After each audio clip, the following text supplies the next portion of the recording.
Welcome, everyone.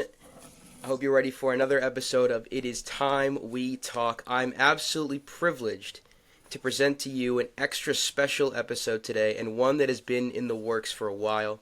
I am joined today by a good friend of mine from across the pond, Mr. Theo Hewson-Betts, and today we have a bunch of different things we want to talk about, including fan culture between the United States versus other parts of the world like the UK and Europe. Theo, thank you so much for giving us your time. Yeah, no worries at all. You always needed a Brit on here at some point, bit of diversity. So I'm more than happy Yeah, to be yeah. here. I to be fair, I don't have a lot of choice. But even if I did, even if I Well, I'm did, flattered. you're always someone that I'm.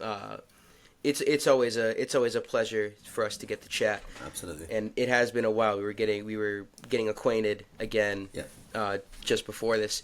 So, without further ado, just jumping into this, the inspiration for this podcast really came about when I was having a conversation online with some people about fan culture in the United States versus in other parts of the world, and how, I was talking to a few fans of football. So I'm going to call it football. That's fine. Audience may think of it as soccer, Yeah.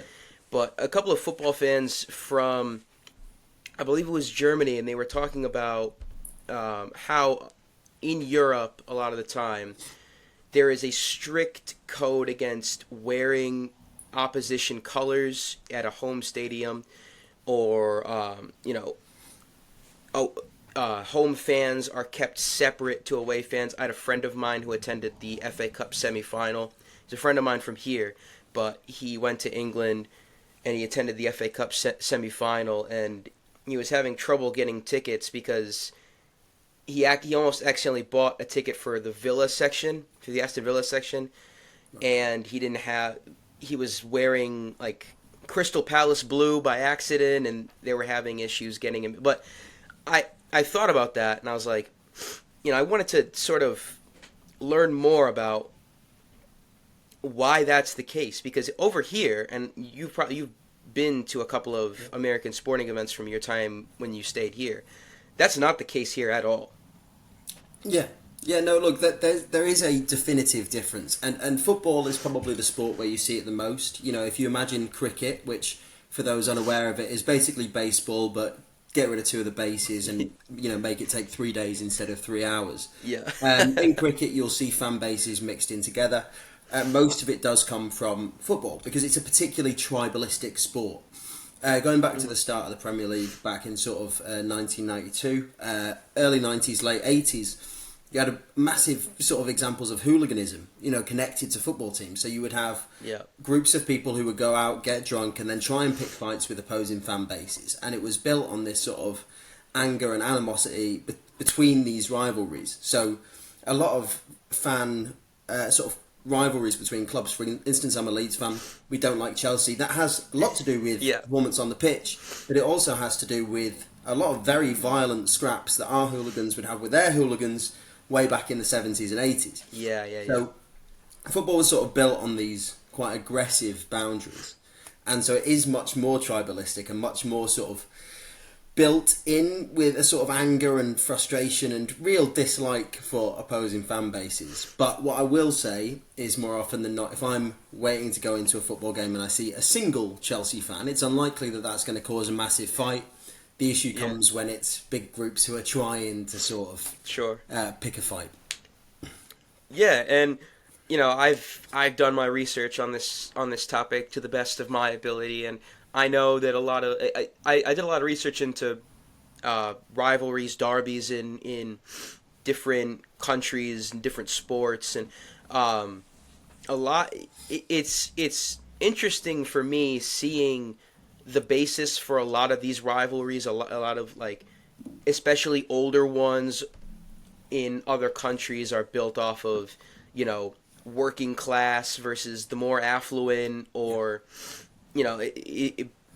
political affiliations. I know that a lot of teams in Germany are very, very either very right wing, very left wing, very centrist, and that creates a lot of it creates a lot of a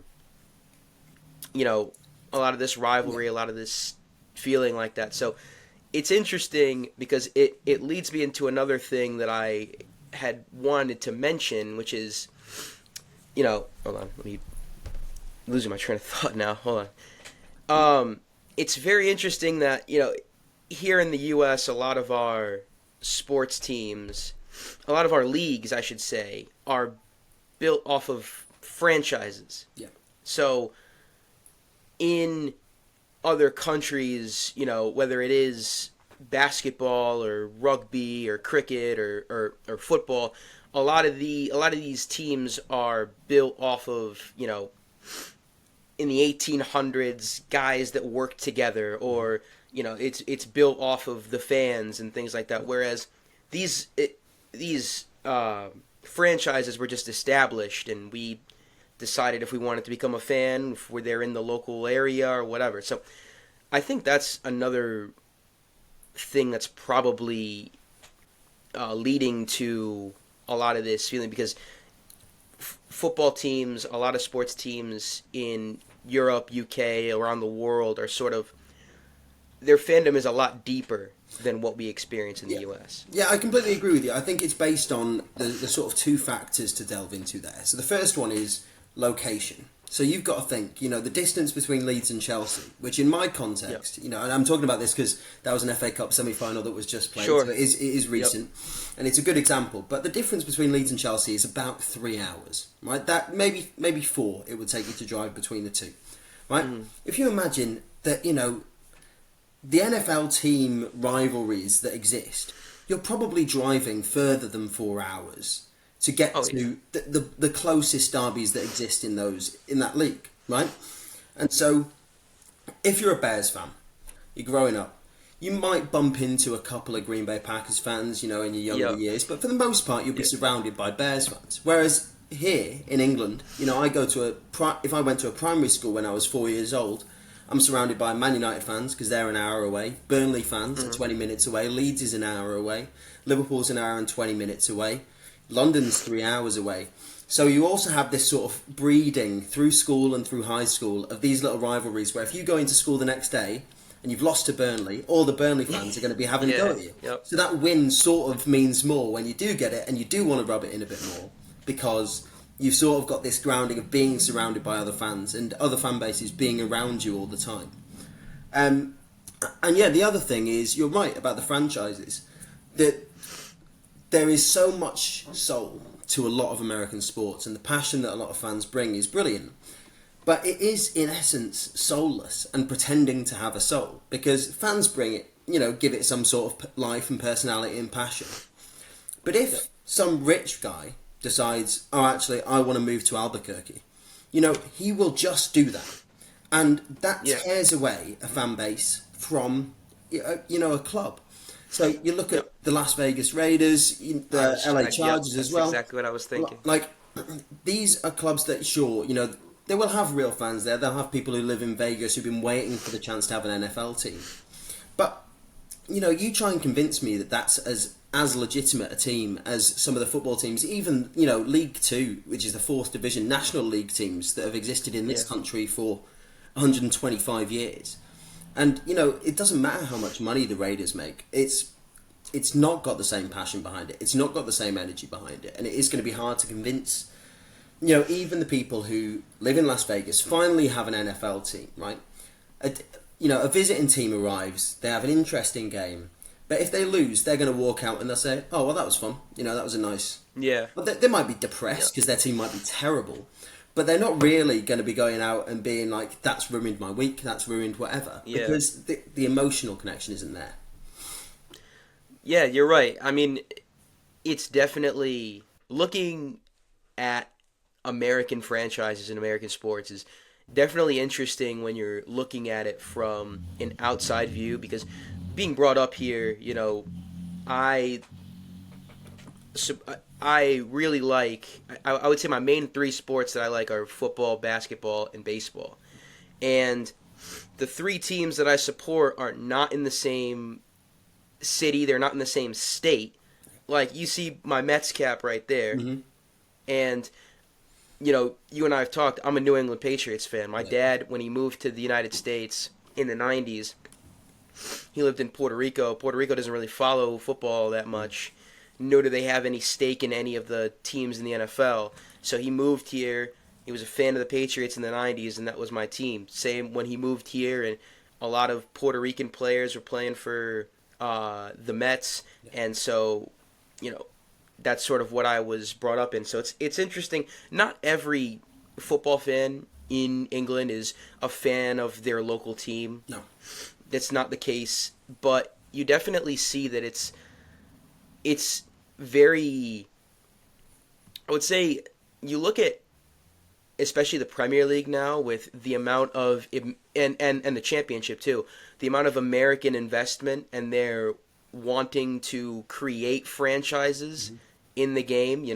Whether it's Todd Bowley and Blue Co at Chelsea, the Glazers with Manchester United, Tom Brady and his people buying Birmingham City. What was it?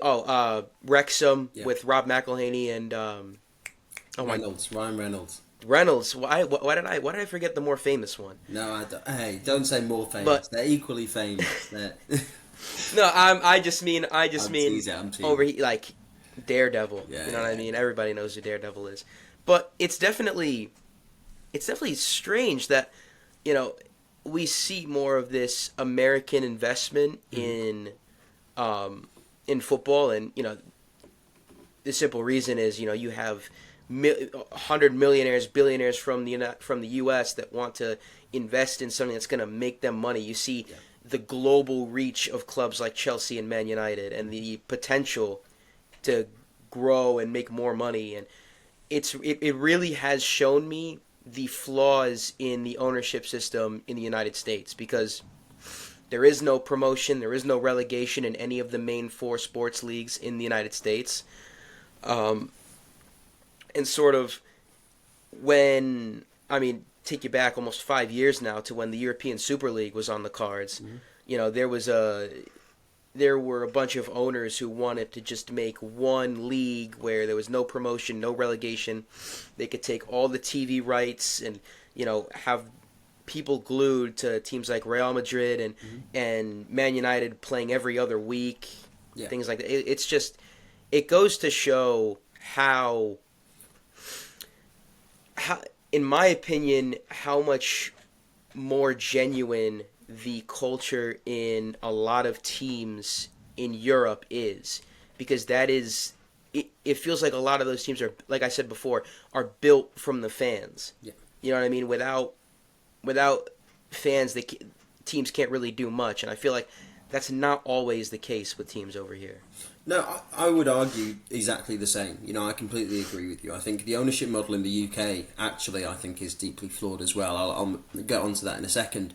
But the one in the US is insane, and it just reeks of sort of, I'll avoid getting political, but obviously there are distinct differences between the way the UK operates on a political basis and the US one.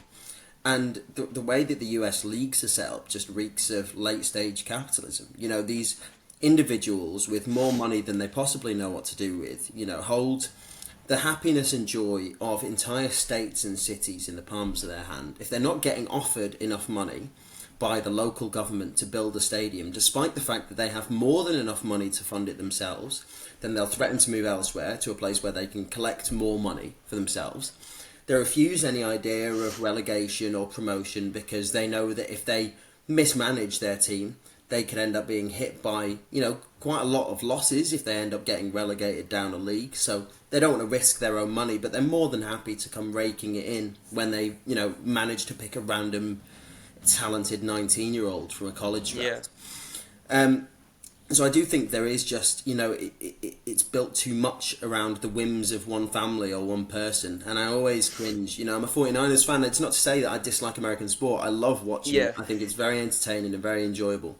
But it makes me cringe when you see like these draft things and, the owner is on the phone to this young player saying, "Hey man, we're really excited to have you here. I can't tell you how Yeah. hyped we are." And you're like, "Man, you're a billionaire. Your job is not to be in there cosplaying as someone who knows what they're talking about. Yeah. If you're going to fund this team. Don't try and make yourself some sort of popular legend." Jerry Jones did it. It just reeks of. Yeah. It's sports washing to an extent. People trying to wash their reputations by getting involved in something that has a fan base, that has people who will support them if things are going well. But it doesn't really work like that in the UK. Look at Todd Bowley. When he came in at Chelsea, everyone was delighted, excited. He's going to spend so much money. He spent that money, but he spent it on randomers, and there isn't a Chelsea fan now who will say that they're, he's popular with them. It's been the same with a couple of other US owners too. Yeah. I think the ownership model that every sports should aim for, every sports league, every sports team should aim for, is over in Germany with the 50+1 rule, which means that every club is owned 51% by the fans, pretty much. And what that does, and this will be vaguely shocking to American ears, is it limits the amount of money that can be injected into teams. But it also means that clubs can't move cities, can't move away from their fan base, can't move stadiums even. It means that there's some limit on the powers of individuals to be able to just move a club and change the direction of a team without any pullback. So I think that's the ownership model that should be prescribed to, because like you say, these sports are built for their fans. Can you imagine the Packers moving? It's an impossible thought. It doesn't make sense in your head. They're fan owned. They can't do that. That's a great example of a club. As much as it pains me to say, because I genuinely dislike the Packers desperately, but they're run so well. They're run the way that teams should be run, and it hasn't held them back, has it? I mean, there are points where you can say that maybe they've had slightly less resources than other teams, but really, they've been one of the more successful NFL teams across the course of their history, and they're fan owned, and that's a great example. So that's the sort of stuff I would like to see, and that's the sort of thing that I think is missing in American football, is that you just don't have that connection to the club as a fan in the same way. And I mean, one of the more prevalent, I'm not sure how knowledgeable you are about what's going on right now with John Henry, the man who owns Liverpool and he owns the Boston Red Sox. So tell me a little bit. I've heard a little bit, but tell me.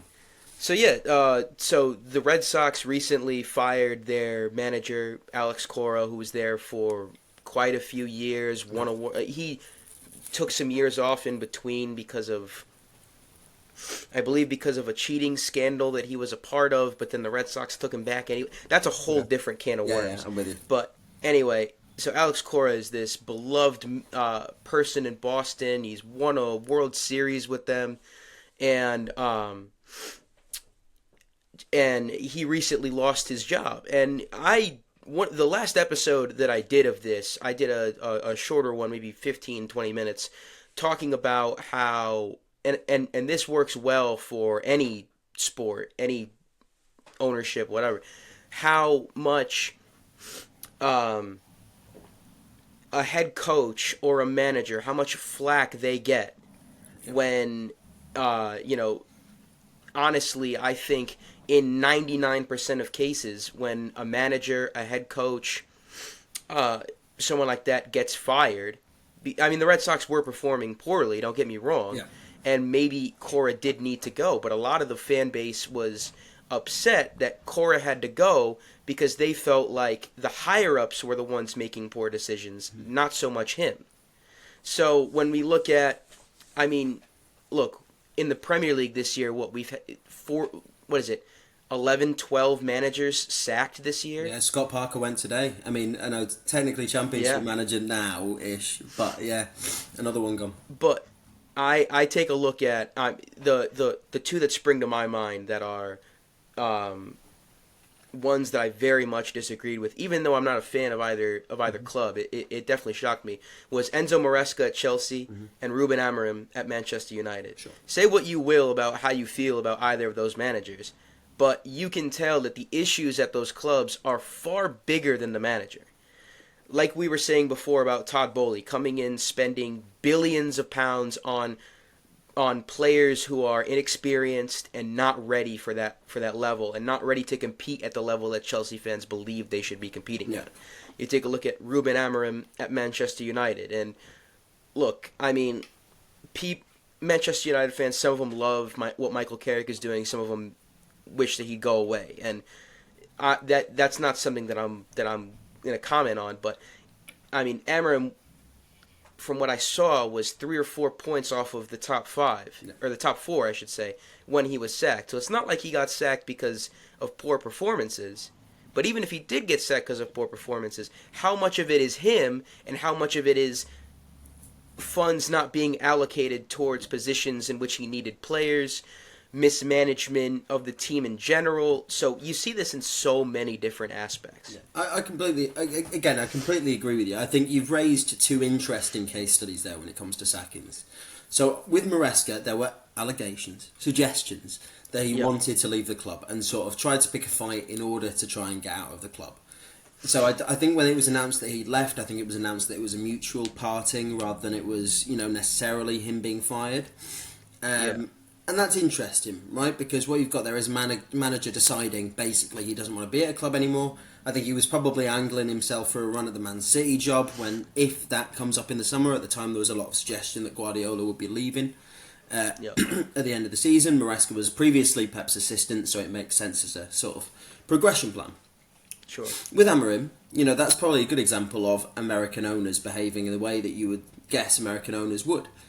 Amorim got fired because he came out and had a huge go at the ownership and the way that the structure of the board was set out. He complained about the fact that directors of football were trying to get themselves involved in how he should set up a team, trying to insist that he should move to a 4 at the back rather than a 5 at the back, and threatening his job at the same time.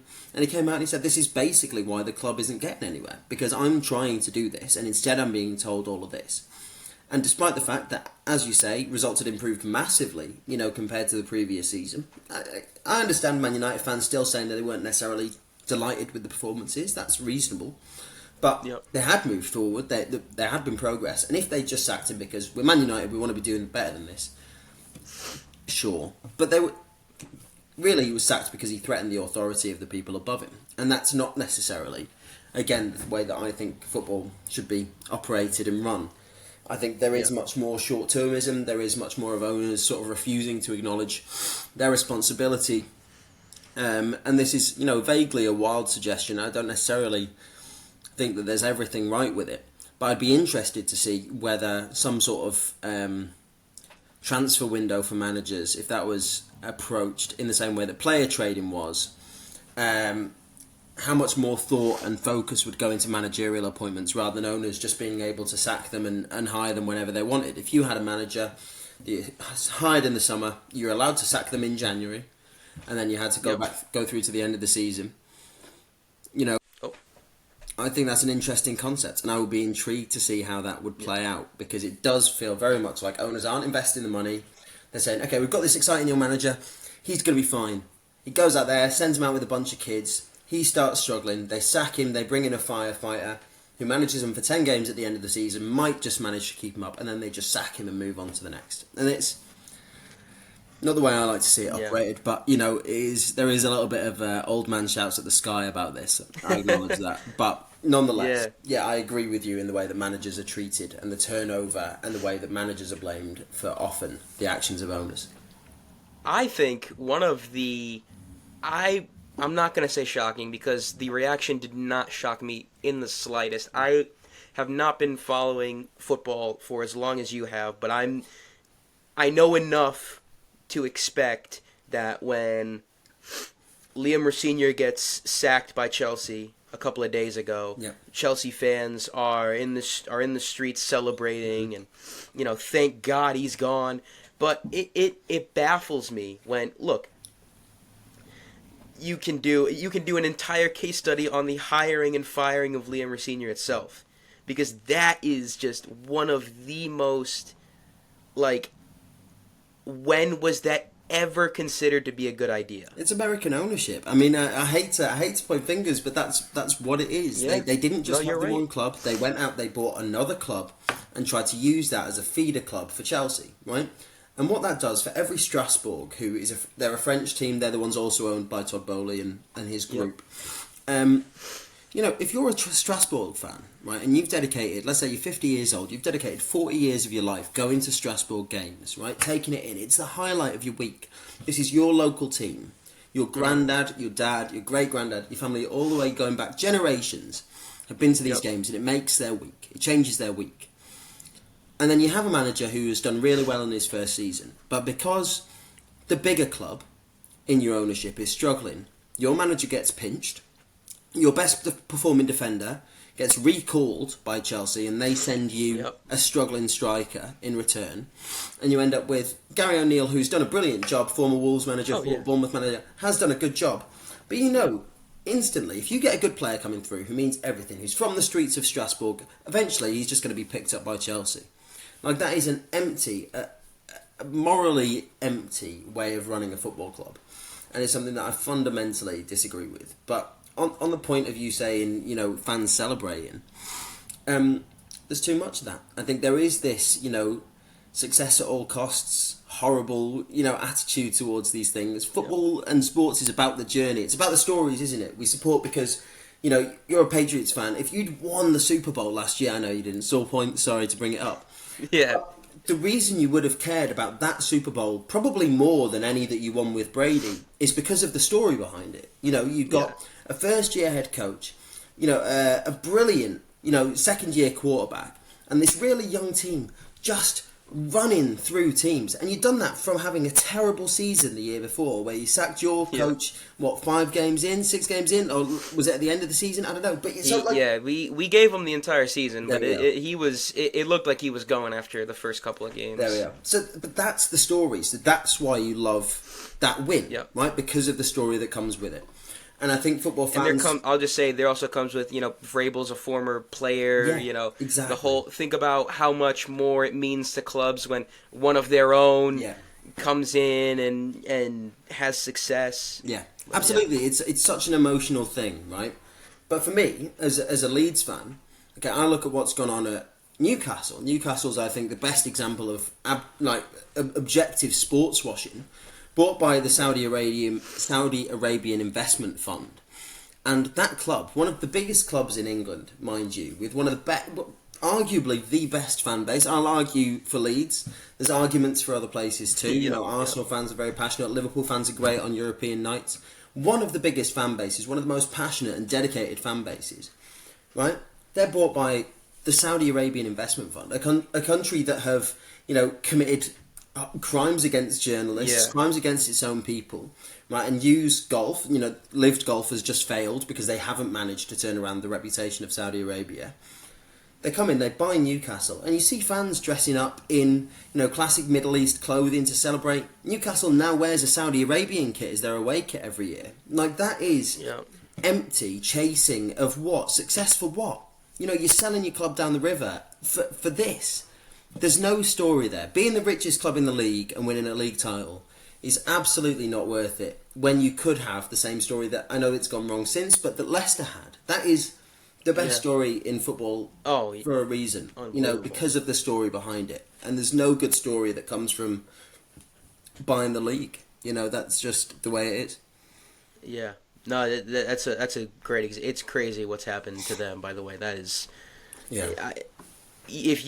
Oh my goodness, imagine telling a Leicester fan, I know, 10 years ago, a couple of weeks before they won the league, that they'd be 2 tiers below 10 years later. Yeah. That's a whole nother thing. That is just an absolutely wild case. But I tend to agree. Like I said, I'm not from England. I've never been myself. I have aspirations to go so many places I want to visit. But, you see online the different fan bases and, the passion that they have and how well sort of these fans travel to away games. Like, there's a limit to what we're able to watch here. We have, there's places where we can watch the Premier League, and ESPN has a lot of La Liga, Bundesliga, and the Championship, but it costs an arm and a leg to freaking watch all of that. Yeah. And you see the passion, especially from, like we were talking before, the German clubs where you have I've heard 51-50, 50+1, however you want to say it, and how that's their culture. And in a lot of instances, it's their religion. Yeah. At the end of the day, it means that much to them. I was reading something. This is a little bit off topic of what I just said, but it does relate. I was reading about, I believe it was the last time that the United States hosted the World Cup in 1992 or 94, I want to say. Okay. And there was a sign at that World Cup that said, I'm translating from Spanish. It said, or no, not from the 94 World Cup. Excuse me. This is from, I am getting myself completely wrong. This is from the 2014 World Cup in Brazil. Yeah. And somebody had a sign that said, like, Maradona is God, Messi is Jesus. Mm-hmm. And I thought to myself, as a Catholic man myself, holy moly, that is wild. Yeah. Like, to me, it was and to a lot of people who had seen that image, it's quite wild that, it's taken as seriously as it is. And not to say that, people shouldn't care about their club and shouldn't have passion for their club, but I'm not criticizing it. I'm just saying it goes to show how much this means to people. So when you have people who come in and are buying up clubs for their own financial gain, and you have big clubs who have crazy reputations in their own country and Europe.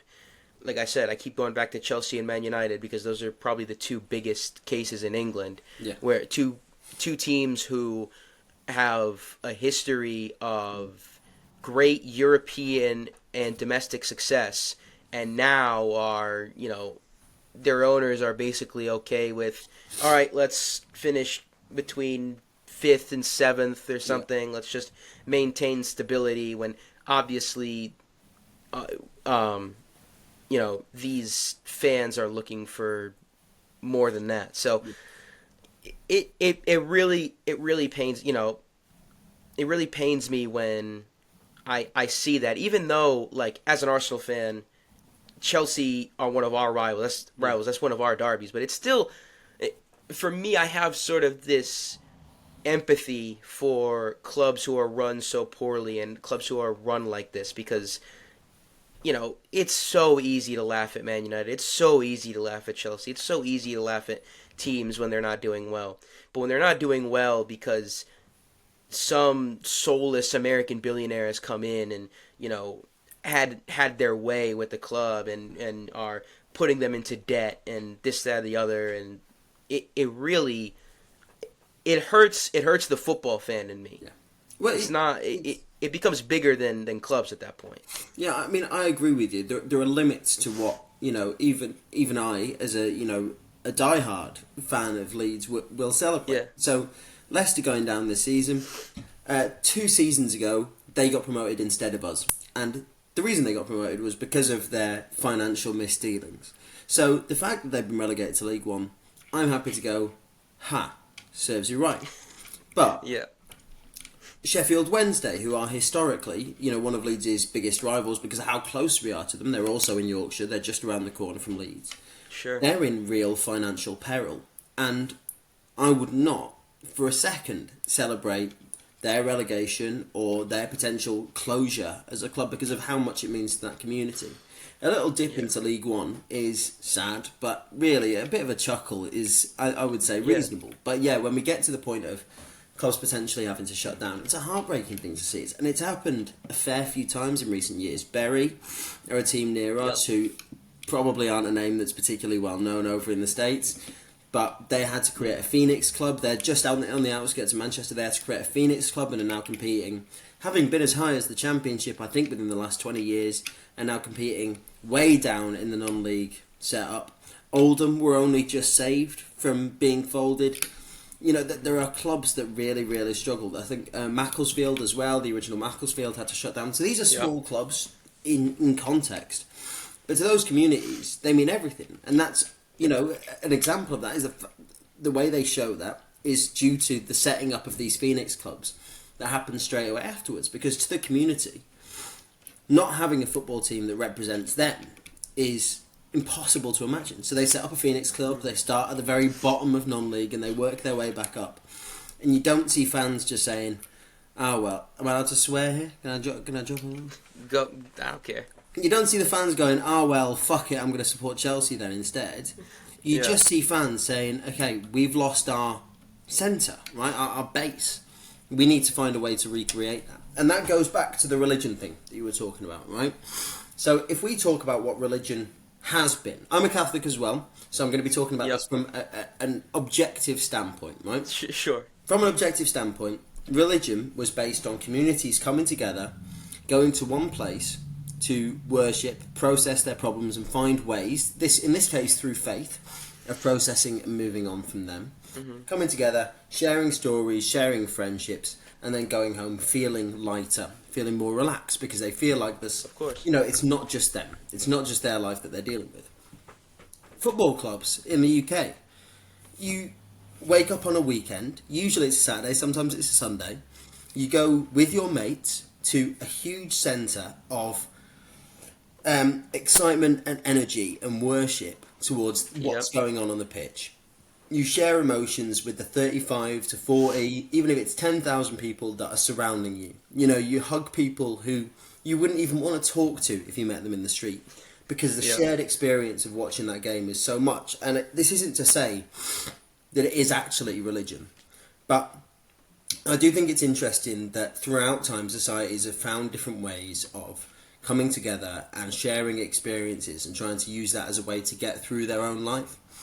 And that used to be religion, and is still a religion in a lot of ways. You know, there are still a great many religious people across the world, but in a way, sports has sort of filled that void for people. Those who don't go to church oftentimes will go to football or will go to sport instead, and will share that experience, release their emotions, process their week, and go home lighter, maybe a little bit sad, but emotionally, potentially a bit more unburdened by the fact that they've done this thing together with everyone.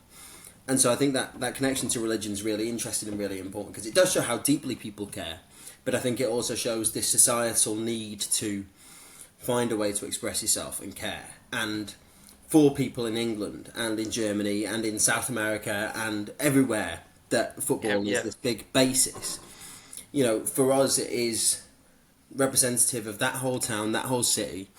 And when I'm inside Elm Road and a goal goes in and you hear that roar from the crowd, it feels like it's not just the people in there roaring, it's the generation before. You know, it's my mum's there with me, it's like my granddad is in there. You can imagine him sat where he used to sit, cheering along. His dad was somewhere in there. This is the same space that we've all shared. And so it's not just some little, you know, a man's kicked a ball into a goal.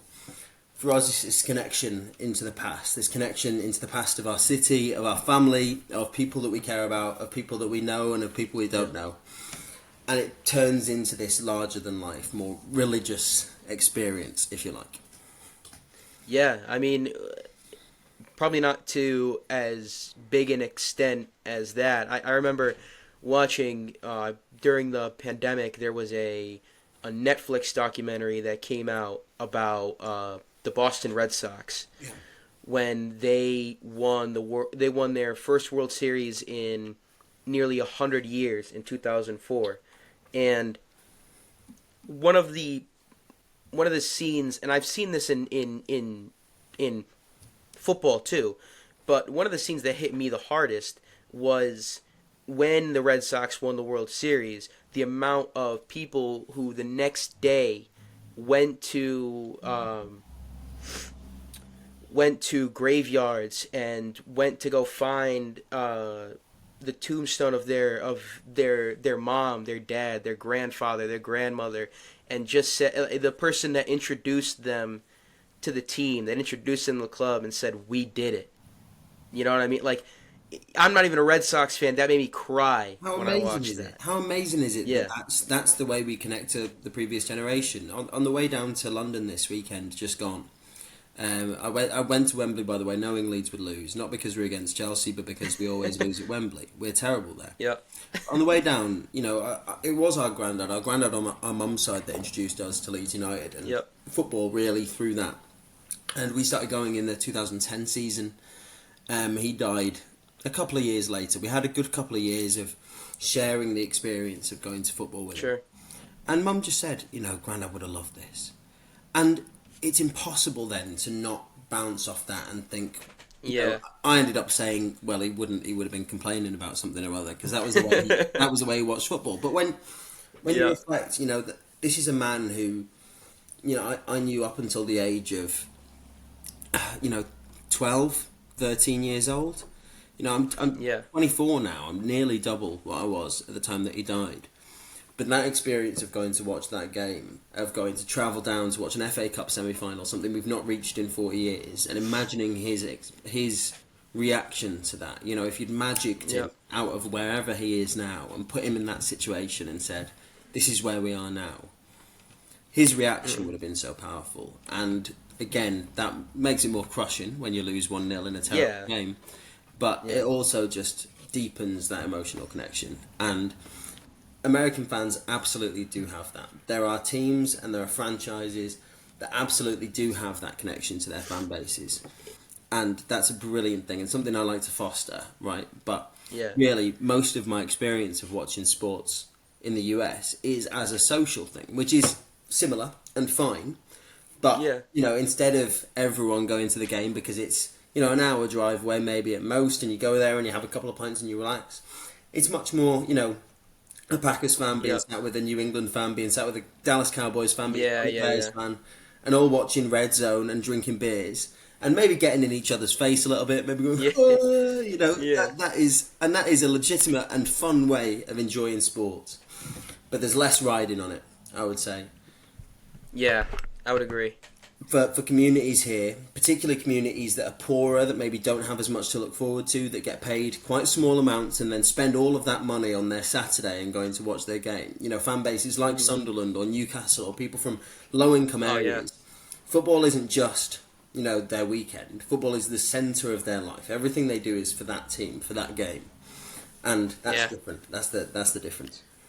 I mean, the only real thing that the thing that introduced me, I don't want to say introduced me, but that really gave me perspective on what you just said was, and I know that it was a funny thing at the time, and a lot of their rivals like to laugh at them, but Sunderland Till I Die really taught me, the Netflix show really taught me that, this is most of the time it's much more serious there because, like I said, for me, watch on a Sunday, Patriots lose, okay, I can go to work the next day, I can do what I have to do, and but for some fans, it is absolutely crushing. It is what and I'm not saying it's a good thing, but it dictates their entire week. It dictates, if they relegation, losing a cup final, things like that. Those are things that, sit with them for days, weeks, months at times. So it goes to show the both, I guess, positives and negatives. It's positive because, I envy that feeling of camaraderie amongst fans of clubs like that. I wish that, I felt closer to the teams that I support. And even though I don't live in London, I still do appreciate that, Arsenal, when I started to support them when I was around 13, 14, it was towards the later years of Arsene Wenger. It was honestly just before the Wenger out movement, which, what a time to get into Arsenal. Yeah, it's a tough one. It's a tough introduction. That one really taught me the whole, fans are so... It is so, what have you done for me lately? Yeah. And, I mean, there are rare occurrences, like when Sir Alex Ferguson or Pep Guardiola or Jurgen Klopp, when they had when they had dry spells, you know, there was a little bit of murmuring about, you know, but ultimately their reputation precedes them. But that's not always the case for a lot of managers and for a lot of players. You know what I mean? It's so much like we hold you to this standard, and we aren't going to stand for anything below that. Yeah. Which is, like I said, that's something that I really envy, because at the moment, I mentioned Alex Cora, the manager of the Boston Red Sox. The New York Mets are in a similar spot where we are on a horrible run of form to start the season. And there's been a lot of discussion about getting rid of the manager. And I said in a previous episode, and I've said to fellow Mets fans, I said, look, you want to fire the manager? Go ahead. Fine. He probably has to go. Things aren't working out. But tell me, will things automatically change tomorrow if we fire him today? No, because the same people who make the decisions are still there.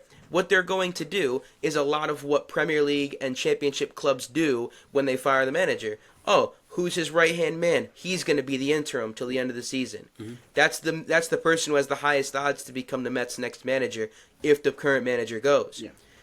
So you mean to tell me you're happy for the current manager to go and his right-hand man who's supposed to be giving him insight and giving him information on this stuff, you mean to tell me things are going to get better if he's in charge? Anyway, look, I've talked about that before. I feel like I'm getting a little off topic, but no. It's a completely valid thing, and yeah, the approach towards management is something that is interesting and frustrating. How much the change has happened since Wenger and Ferguson. You could put together 20-year runs, and you think towards the end of Wenger, I don't think Arsenal have won the league since 2001, 2002, 2004, the Invincibles. 2004, there we are. And yet Wenger left 10 years later, and you think Wenger left. It was 2017, I want to say. For 13 years after their final Premier League. So another one FA Cups in that time. But it's impossible to imagine that happening now. 13 years at a club like Arsenal without, a trophy. It's just not likely. Arteta's on the verge of something. I don't think he will be fired or anything like that. But if Arteta won the league this season, and then next season they were, fourth, and then the season after they were eighth, he's gone. Yeah. That's it. Yeah. That is it. There's no messing around. And so that has changed. And I think that comes down to fans maybe, getting disconnected from football in an objective sense and demanding success now. And that goes back to what I was saying about sports washing and how that can be effective. Yeah. But no, I agree with you completely.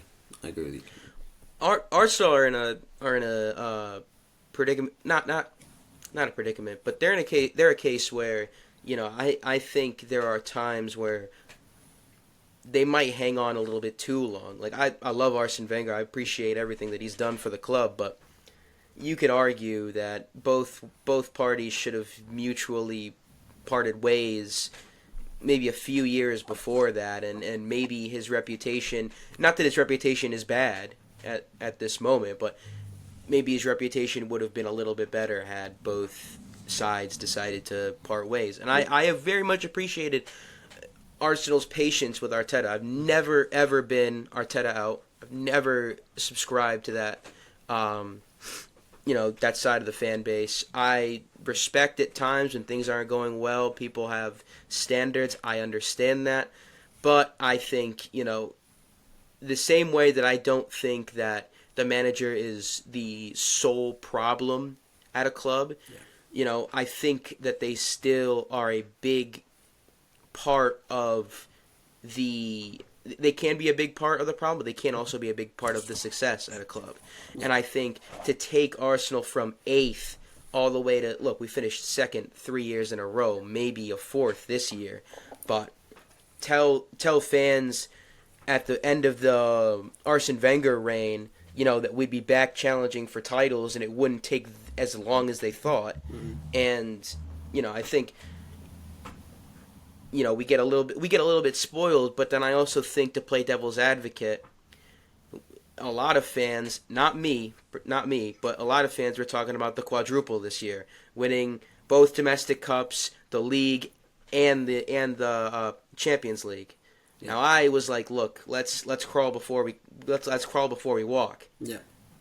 But if you then go from Carabao Cup final and the absolute horrid performance that they put up against Man City, Yeah. losing to a championship side in the FA Cup quarterfinal, Sure. losing out on the league after having a double-digit point gap in February, and then losing the Champions League. I think they're going to beat Atletico Madrid, but I can't really see us, if we make it to the Champions League final, winning that.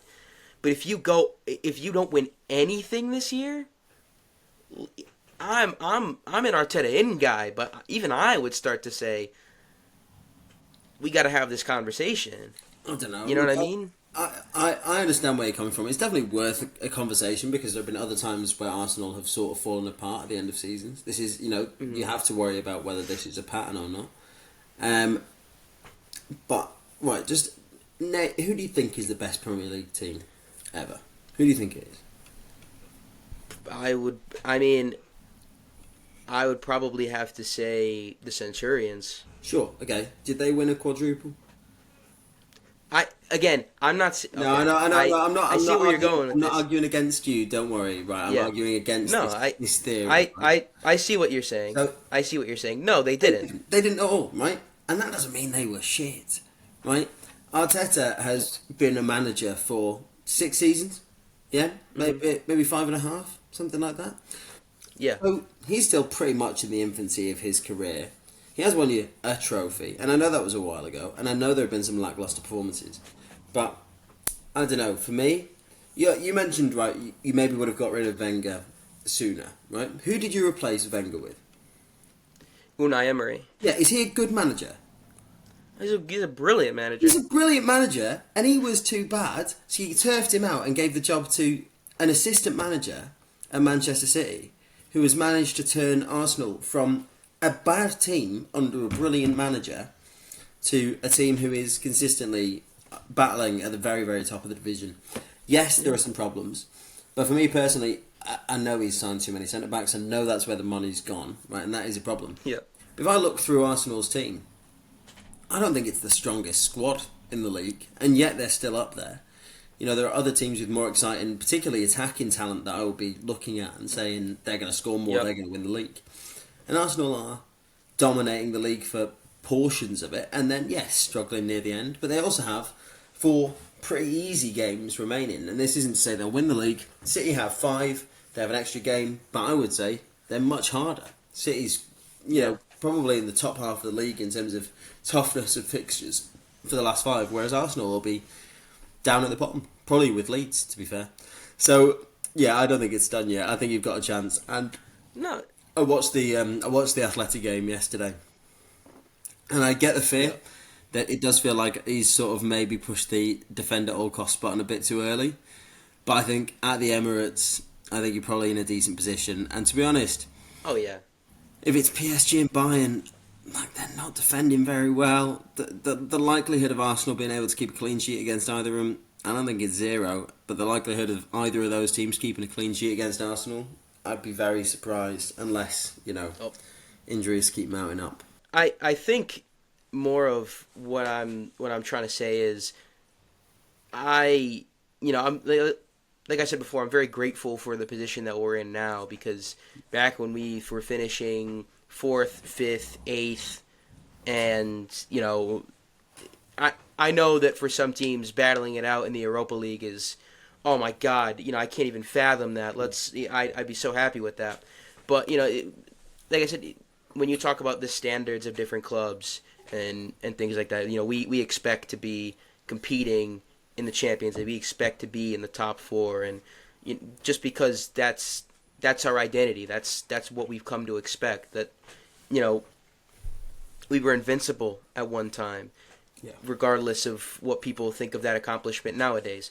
But ultimately, I'm not saying even if all I'm trying to say is I think that there is a valid question to be asked about the mentality, not just of him, but about some of these players. Because, look, this team is not the same team that finished second 2 or 3 years ago. This is not even the same team that finished second last year, right?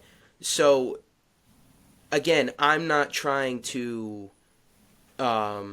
say that it's this way because of this, because I have no inside with the club. I don't know what's going on. I don't talk to the players or the manager or whoever. But it's just strange to me that you're put into so many positions where it's not just that you're chasing a league title. It's that you're in a pretty good position to win one, and come April, something happens. And there were the jokes of Man City fans with water bottles outside the stadium. And look, at the end of the day, they beat us, so I can't even judge. That's fine. Do what you want. But I just think that maybe there is a conversation to be had when it comes to and look, when I've had this conversation with other fans, I've said, if Arteta goes, I have no idea who comes in. It annoys me when fans of teams are so manager out, but then you ask them, all right, like Man United fans in December and January, perfect, because they were all over Twitter and social media. Amram out, Amram out, Amram out. Perfectly fine. You don't want them. You think the results are bad. Whatever. You don't like the style of football. Fine. Who comes in? If you would have asked any Manchester United fan in December, would you want Michael Carrick to get the full-time job?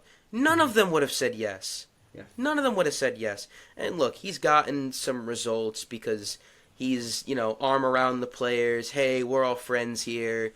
Let's get some good results. This, that, the other. He knows some of the players from when he was an assistant under Ollie, but that's not what I want. That's not what I want for my team.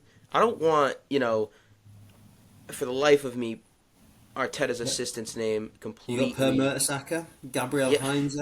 You got a few. I mean, Heinze. Freddie Ljungberg. No, I don't want any of them to be the manager. I don't want to be in that kind of situation. That's the thing for me is I don't know who comes in, so I'm not willing to say Arteta out because I don't have a better solution.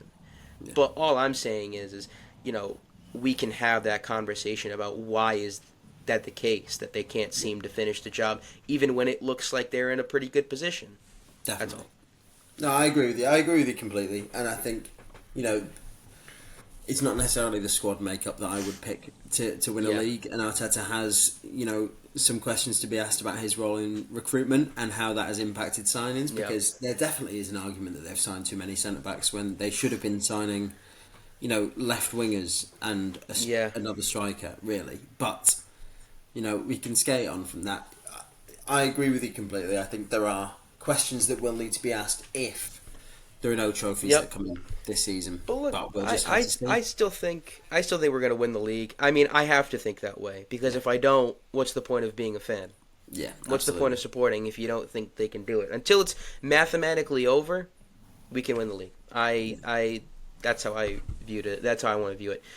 Just to close us out, I have one last thing. You mentioned before that you're a Leeds United fan. Leeds this year have, at least to me, had an absolutely spectacular year considering their expectations from the beginning.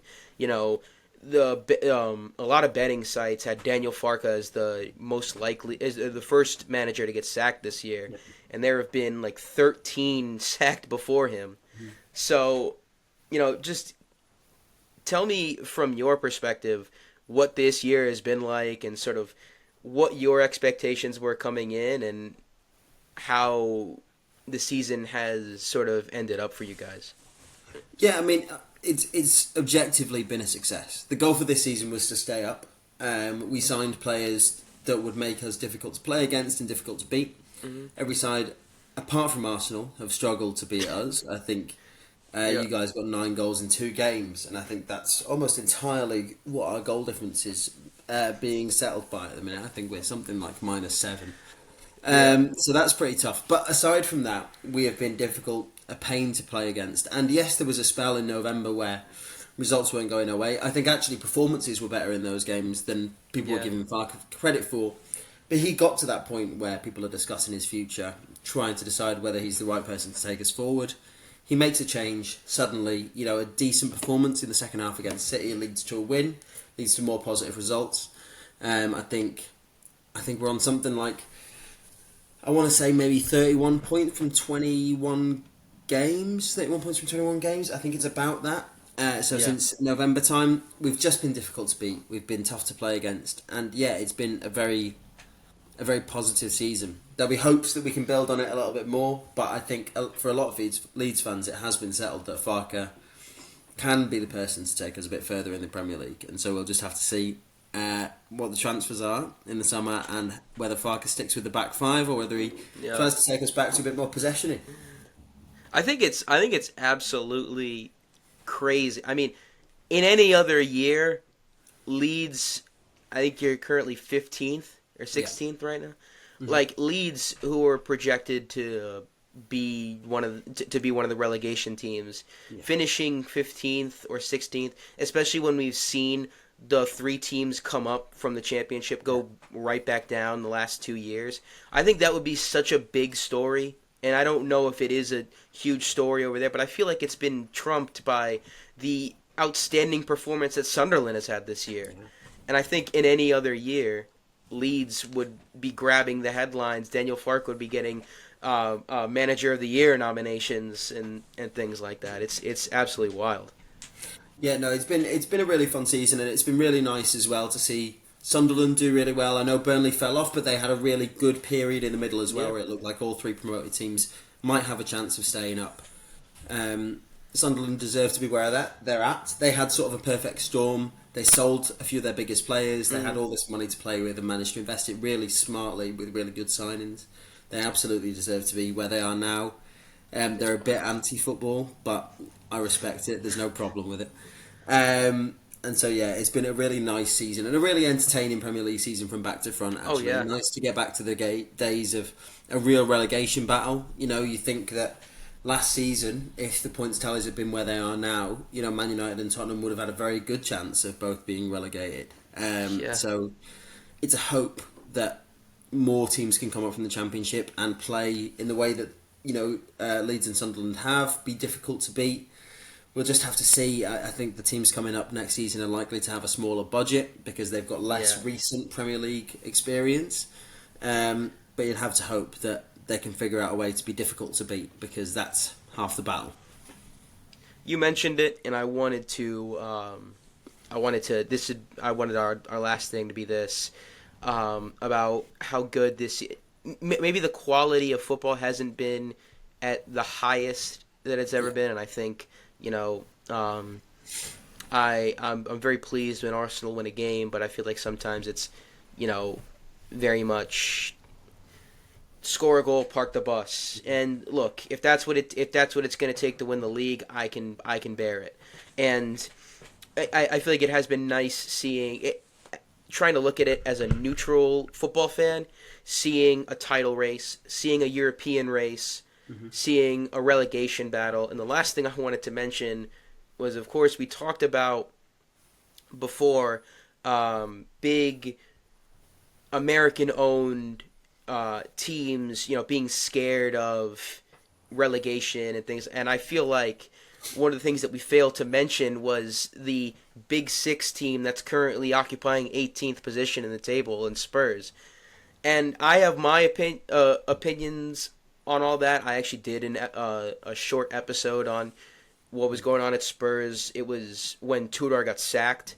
Yeah. So I'll say this before you say anything. I do not want Spurs to go down. I know that in other situations, a Liverpool fan wants Man U or Everton to go down, or, things like that. I do not want Spurs to go down, because I have a friend of mine who is a Newcastle fan, and Newcastle did go down to the Championship a while ago now, but not that far along. But when they came back up, Sunderland went back down. And Sunderland spent quite a few years in the Championship in League One. And he said, man, I loved getting to laugh at Sunderland, but I missed the derby. and I always circle the North London Derby on my calendar. It is one of my favorite games to watch every single year, even when we draw or lose. I still like the anticipation for it, and I would love to laugh at Spurs for going down, but I probably wouldn't want them to. No, I think that's an admirable position to take. But what I'll say is, as a Leeds fan with no concern really over Tottenham, Yeah. I would like them to go down. Oh yeah. And part of that is selfish and wanting to stay up ourselves. Of course, we want another team to go down. Yeah. But I think actually it's a good reminder for teams that you're not too big to fail. Tottenham have made some terrible transfer decisions. The fault isn't with the managers. They haven't had great names in, but people forget that before Ange Postecoglou agreed to take the job, that's because managers were turning it down left, right, and centre because they didn't believe that the pieces were in place there for them to be a success and to really push on. That was because Levy was maybe being a bit tight with money, but that's understandable. He managed to get the club into a position where they could spend £1 billion on a stadium that will generate a lot of revenue for them.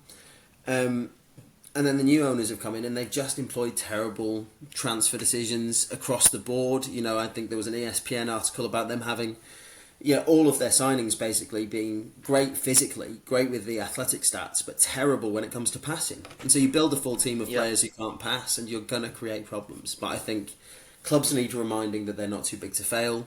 Man United could have gone down last season, so could Spurs with a bit better competition. Because the other thing is, I vaguely disagree with you a little bit on one tiny thing you said, where you said maybe the quality's been a bit lower this season. I actually think the quality for the big teams has been slightly worse because the rest of the league is better. Bournemouth under Iraola, Sunderland under Lebris, Brighton under Hertzler. You have teams that are quite small. Leeds under Farker. That there are teams that go to places to be difficult to beat. Villa under Emery as well. Yep. The middle of this league is becoming so difficult to beat and so difficult to just consistently get heavy wins over. So the quality at the top has to dip a bit because the quality of the middle is just so good now. So I'm happy for Spurs to go down because I'm confident it would only be a season. I don't think it will affect their finances too badly.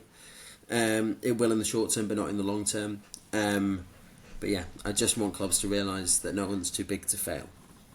I just think that like I saw a meme where it was like, it's wild that we could see Beyonce at Tottenham Hotspur Stadium on a Saturday and Lincoln City on the Sunday. Like that is outrageous to me. And like the amount of League One teams, I think I can't remember who it was that got promoted. It will be Lincoln probably. And they were like they were chanting about Spurs away and this that, and the other. And look, I still think I don't think they're out of it. I still think that it is very possible for them to stay up. Yeah. But I think probably is more likely than not, I would say. But yeah, at the end of the day, that'll be a very interesting thing to watch. I mean, we only have a couple more 4 or 5 more games left, which it's got to start now if it's going to start. Anyway, Theo, my friend, thank you so much for taking some time out of your day to speak to me. This hour has flown by. I very much liked the conversation, the talking points, and giving your input and your 2 cents has been refreshing for me, because I feel like there's not as many people here who are as passionate about football as I am, and I know that having a chat with you about this kind of stuff, I learn more, and it gets me to think about clubs, and it gets me to think about that even more. So thank you so much. Likewise, man. It's been so much fun for me as well. Really, really nice being on here and having a chat with you. All right, man. You take care. Yeah, you too. Thank you very much.